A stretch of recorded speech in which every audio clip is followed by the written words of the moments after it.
Alright, so we have joined our facing pieces at the shoulders and the bodices at the shoulders. This method is when you have got an opening. That might be on the centre back or the centre front, but it has to have an opening. So like a shirt where you've got that and it's got an opening. So you will place them together. Now these are sewn and joined together. You can, because they're exactly the same size, because the facings are just direct tracings, you can then lay those on top of each other and they will match.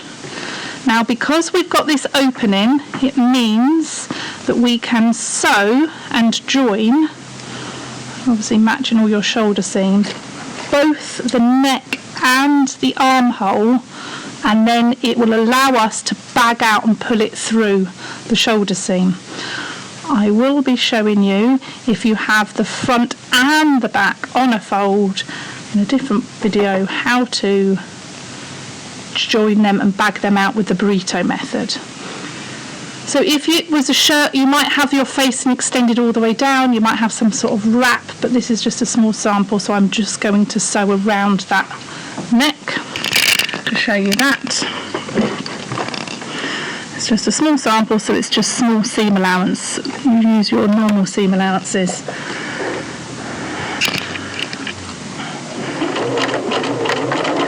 And I should really quite like to speed it up.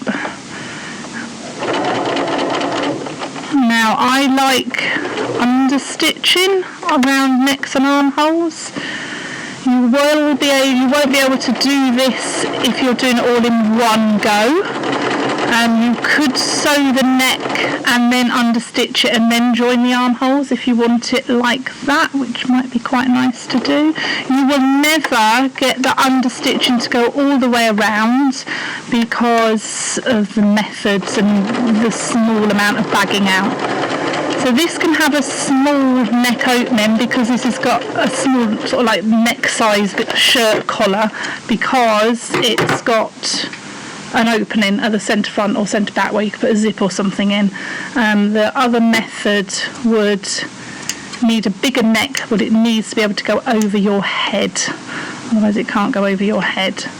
So we snip this because it's a curve, because when that's folded down and pressed on the inside, that seam allowance needs to be able to open up. So the reason we snip it is because it wants to lay like that. So that's key. If something's not snipping properly when you've turned it inside out, it's because you haven't snipped into the seam allowances. Just up to the stitches, very important. Some place instructions tell you to snip a bit out. That's not important when it's sort of opening out. That's more if it's a curve going the other way, where when it's folded over it would cross over. So by snipping that out it would reduce the bulk. But when this is pressed open, it will open out anyway. I'm going to do an understitch around the neck just to show you the understitching refresher. The understitching is where you are stitching the seam allowances onto the facing. Always do it from the top, because if you don't do it from the top, you may, and if you sew it from underneath, you may end up with this sort of pleat, and then when you sew it you'll have this baggy pleat. Right, so always sew it from the right side, and you're pushing the seam allowances onto the facing, and then you're stitching near the edge. And then just sort of pull it out as you sew, so it's nice and near the edge, always checking that you're only sewing what you've got here and pulling it out without stretching it, and then you can feel it as you're sewing round. So this is your understitching. You can do this nicely around the neck, and it helps it roll, the facing to roll, because otherwise you may see, especially with this where I've got a contrast, otherwise you may see the facing from the outside and you don't want to do that. So that's your seam allowances being pushed and held onto the facing. Doesn't want to move through my bulk. A bit of manipulation, help it through. So even with small seam allowances you can still do your understitching because it's right on the edge. You don't want to catch anything else. There should be no puckers. It should all be completely flat. So the reason of the understitching is because it helps it roll, and it pushes that you can see with the different contrast, it rolls it onto the inside. So I'm just doing it in different colours so you can see. But we're still working, even though I've done that understitching, we're still working as a flat, as a whole.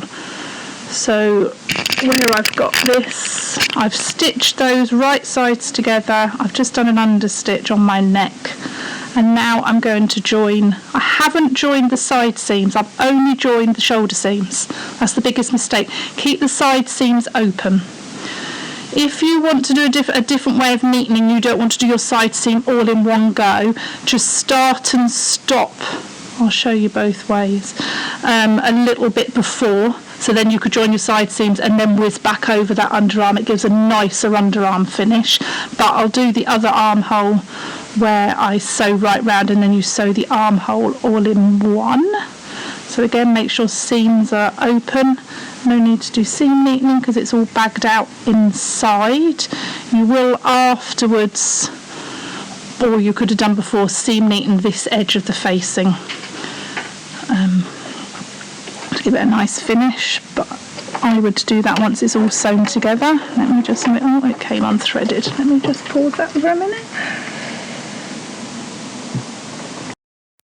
Okay, all threaded up again, right.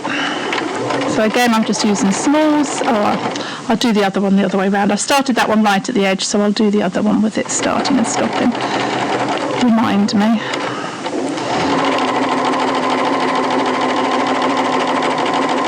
So it goes round, make sure seams underneath are open. Obviously take your time and pin it. Can't see what I'm doing. Pin it on the edges and then sort of section it. Don't get to the end of the garment and go, oh, they don't match. Always do that, and then you can ease and manipulate your fabrics. Check that your seam allowances are open over all those bumps.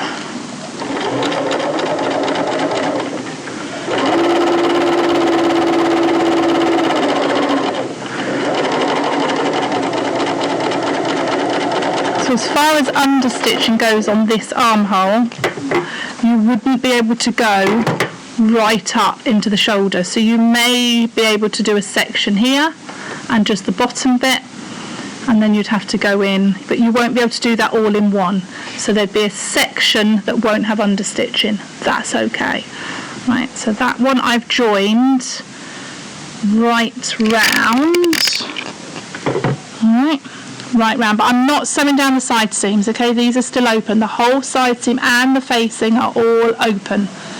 Right, this one, I'm just going to do it where I don't start right on the edge. So I'm just going to start in a little bit. So again, match your shoulder seams together.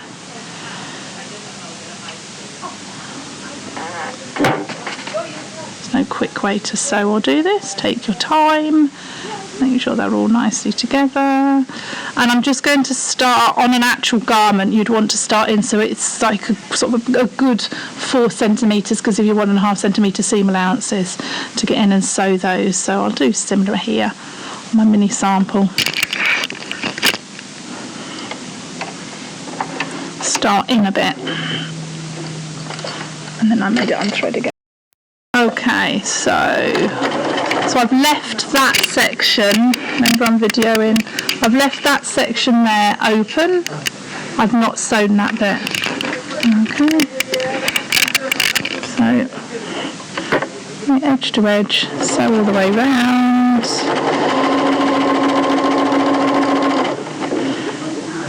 And again, I'm going to stop. To keep talking to myself to remind myself, I'm going to not sew this bit. Don't go all the way round, just 2 different ways of finishing the side seam. So that one I'm just going to stop again so I can get in and join them. So I now have my bodice, push that out of the way, and my facing on there. Alright, now the clever bit. Because I've got this opening, I can now put my hand through the facing and the shoulder, get hold of the bottom of my garment, and I can turn it out and turn it through.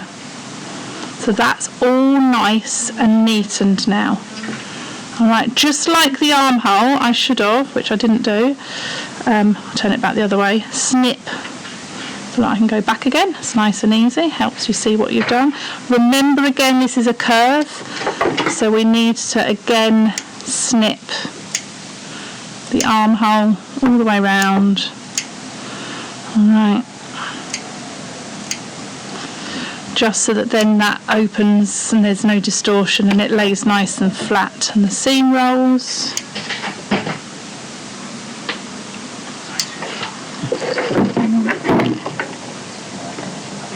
Hang on. So we're doing the snipping all around the armhole.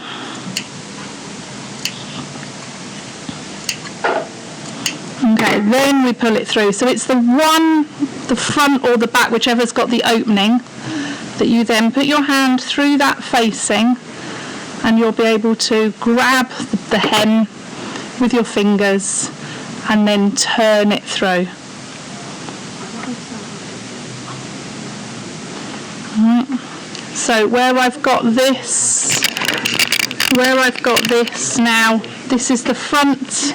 This is my back, and this is my back, and this is my front with the opening, and I need to turn it the right way round. So I'm just putting my hand in between the two that we've just sewn. Bring my hand out, just get hold of that garment and pull it through.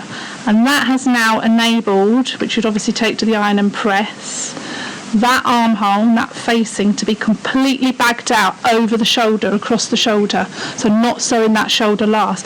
The seam that we sew last is the side seam.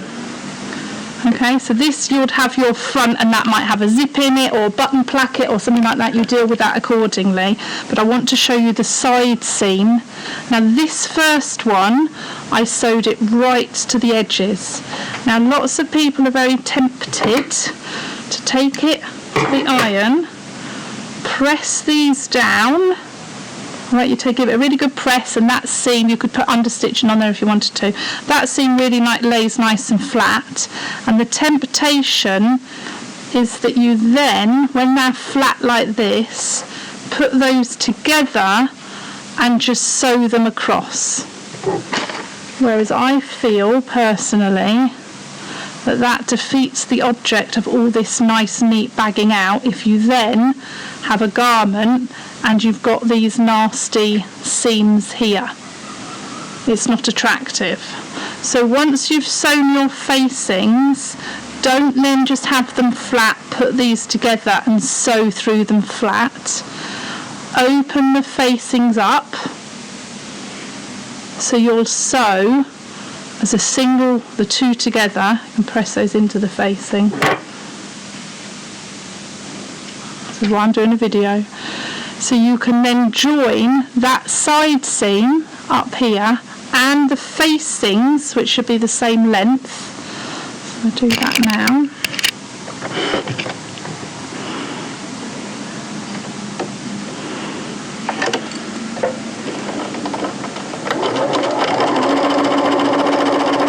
Should all be the same lengths.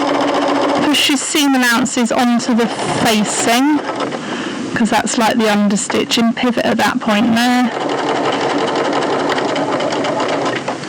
Okay, so you've done it so it's open, and then you may need to snip into this seam just across here, but then that allows, if you press those seams open, that facing, and you can do a stitch in the ditch, to lay flat and be neatened. Now I've not lined it up very well.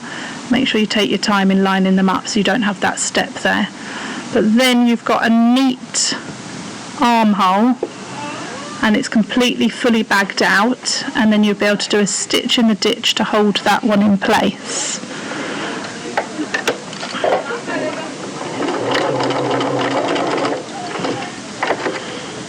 Obviously matching threads, and then it won't show, and then that holds your facing down.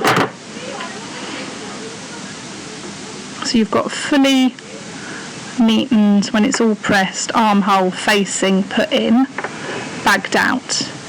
But because we sewed that side seam last and went up and over, it allowed that little step I don't like that little step, it's quite tricky to do that. So the other side, I didn't sew it. So we've got one side that's all nice and finished once it's pressed.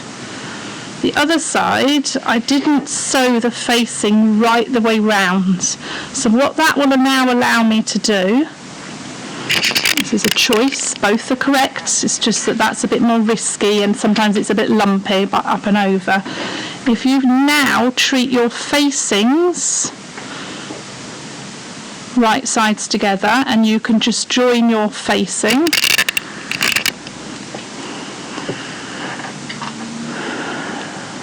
Just join those two because they're separate, so it's the side seams of the facings that you're joining together.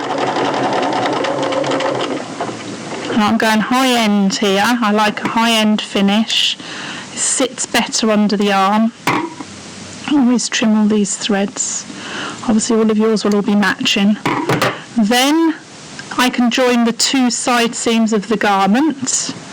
You can see now my facing side seams are joined. Make sure you join the inside, so on the outside it's beautiful. Then again with the garment, that side seams of the garment, I'll just be able to join the side seams of the garment together.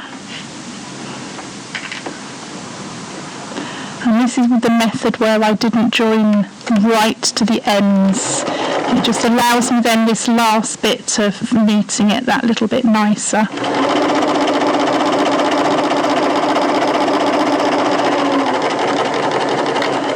Maybe if it was a fully lined bodice, this might be easier to do if it was all the way the lining. So now what I can do, once I've got my bodice side seams are joined, my side seams of my facing are joined, then I'll be able to just whiz that last bit that I didn't sew across.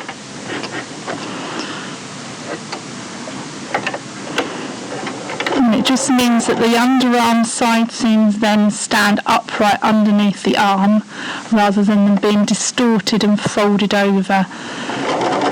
It just makes a nicer finish. And you'd be able to understitch around that underarm then because you've got that flat seam to use. More stitching there. Okay, and then that's all now.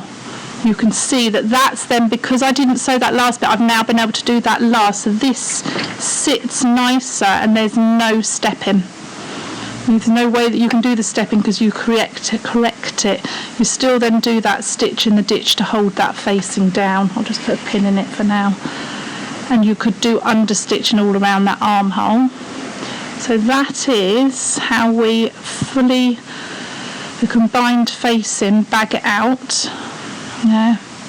And it'll all be nicely pressed, and just two different methods of finishing. That's my preferred method, the second one, because you get a much nicer underarm than that one that sort of distorts and bends it, but both are correct, nothing wrong with doing it. But on the inside this bit's still neat, it continues being bagged out on all of the facing edges.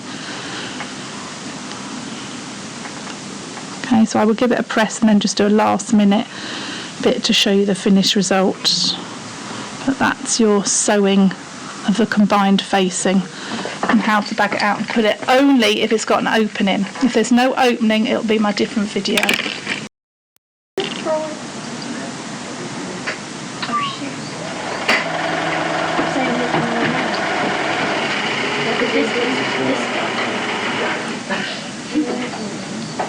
I've done this last time, I remember doing this time.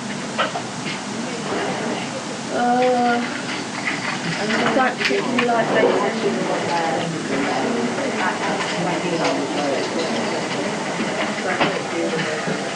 So much to remember, we're going to do it.